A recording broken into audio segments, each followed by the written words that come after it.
Jejuların güçiravuren Çivnamak rikensnen lon Çiva konar kalenlukrak Sanen galen yuga Irmaten kitchen spin restrok Kosher hevinen yon Smjura kakas och chakrian var Shaiku kjell varansnen yo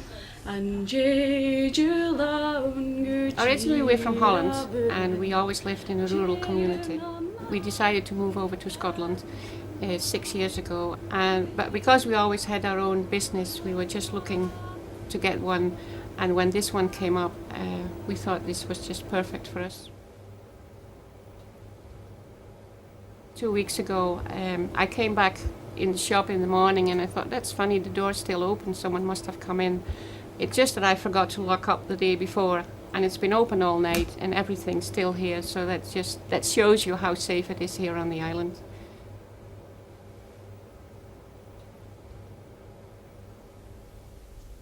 I'd been looking for a big old house in Scotland to buy so that I could run it as a B&B, but our main business is making and selling flower essences. This is an unusual business for the Western Isles, I can assure you. I think we're the only flower essence business in any of the Scottish islands. And it's a major business. We're sending our flower essences, our orchid essences out around the world and all over the UK and Europe. And it generates more income for us than the bed and breakfast that we run. And has even been growing despite the recession. I love the fact that kids can grow up here without you having to be worried about somebody whisking them off and so on like that. I mean, children here can have a fairly normal childhood, and I love that about the place.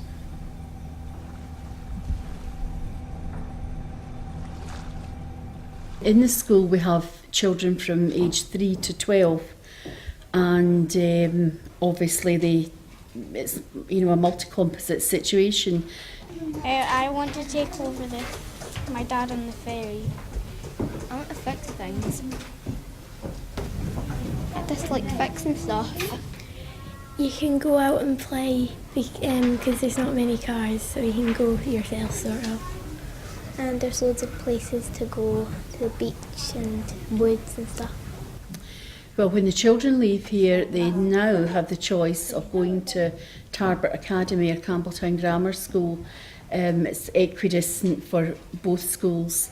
I think I will go on, I don't know where I will be going. Tristan and Bryce. Wish. Okay. What are we doing? We're just going out for playtime. It's past playtime. Oh, there's George for the fruit.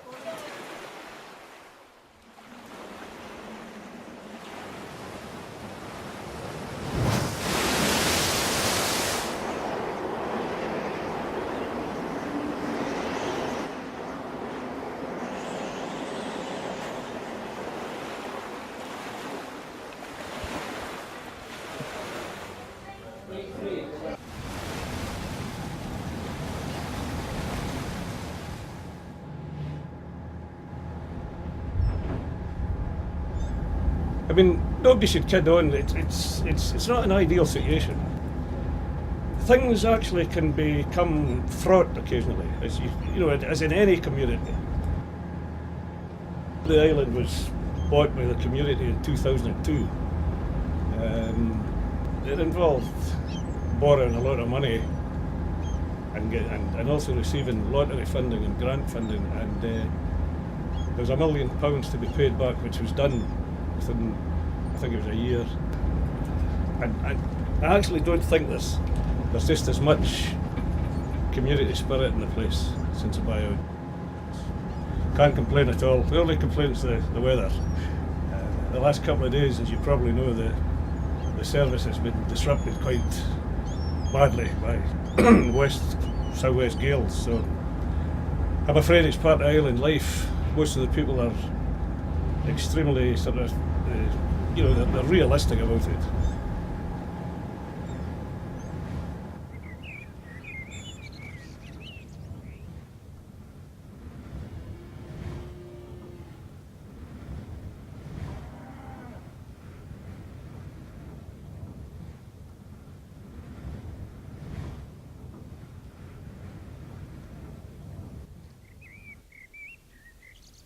I think the main challenge for any place like Gigha is sustainability, and it's the ability.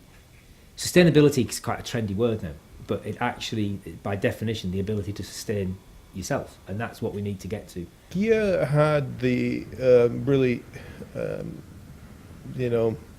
difficult situation of not having any money and having enormous responsibilities.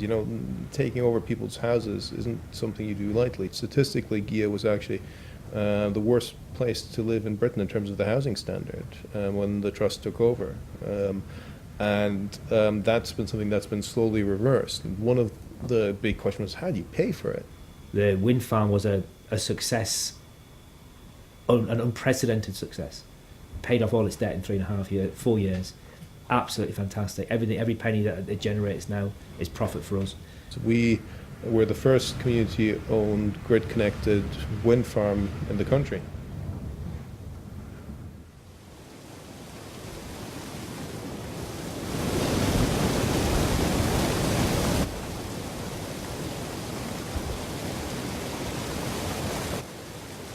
I work down in Gigha Halibut.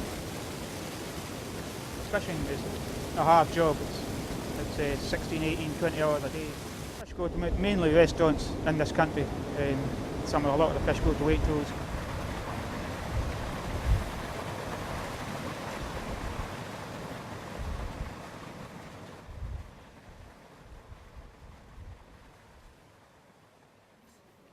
Thank you.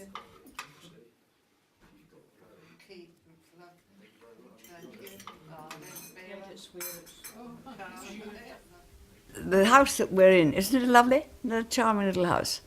Now, this is one of the houses that were built about maybe 8 years ago, 7 or 8 years ago. 8 here, and I think 10 at the other side of the hotel.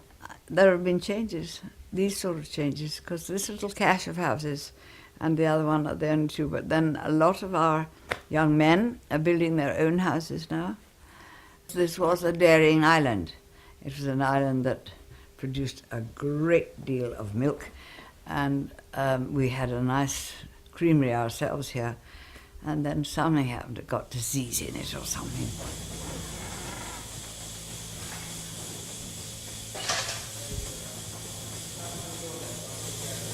There used to be 13 farms, but there's only 3 now. All our milk had to go down then to Campbelltown. The Mullican cheese, you ever heard of it? Yeah, it's good cheese. It gets a lot of awards. We haven't got very much money on the island to run things, so there's an awful lot of putting your hand out for the government to help you out, you see. That's what is always the way with, well, it's the way with the world at the moment, isn't it? One hell of a mess through greed and appalling.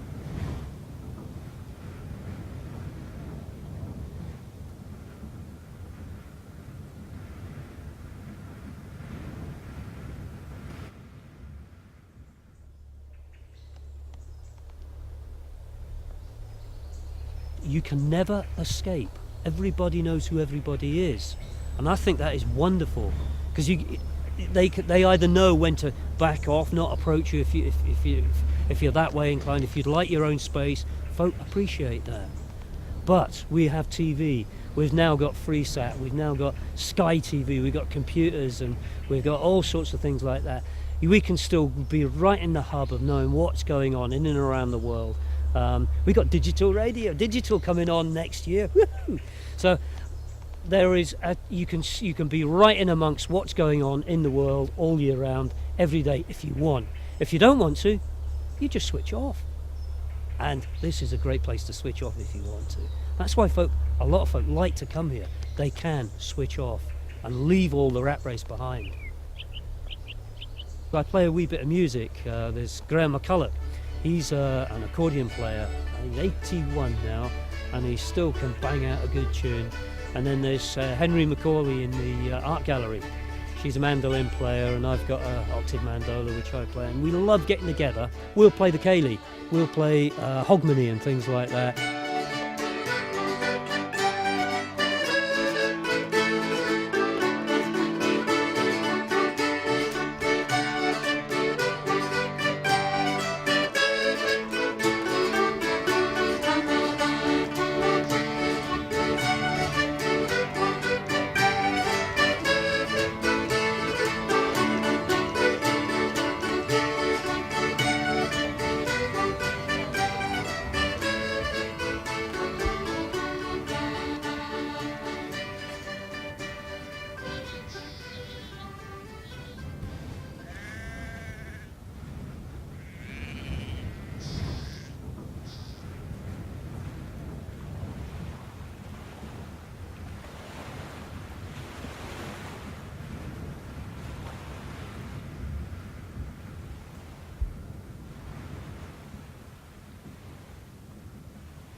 Obviously living in a beautiful place is a bonus, but it's mainly the work of the Trust that attracted me to live here. I used to live in the Sussex countryside, and there was always the dull roar of the motorway a mile away. In a way, the island sort of belongs to you and you belong to it. I think it's the loveliness of if you're away for a holiday and you come back. It's the joy of coming back, really. Gigha is a small island with a really lovely community where everyone's helping each other out and everyone's really friendly. If people come over, they can find it. If you see people coming over from the mainland for a holiday, they're all stressed, and after a couple of days you just see them relaxed. They just don't want to go, and that's the thing we just love the best. In the holiday, when you get your 2 weeks in the cottage, you'd be sitting there at the side of the loch and the sun's going down over the hills, and you'd lovingly look at each other's eyes and say, oh, wouldn't it be lovely to live somewhere like this? We get the visitors, and there's nothing better when a visitor comes round and they see, oh, look at that, that's brilliant, that's lovely. Or, wow, I didn't know you could grow that here. Oh, I've got one of them. What do you do with it? And it's just that interaction with people because they've been inspired by what they've seen with the plants. I think I'll probably leave the island like when I get old enough. I'll go up to Glasgow and go to college and things. But I think eventually I'll probably move back here because like I know everyone. I've got so many memories here and everything from growing up.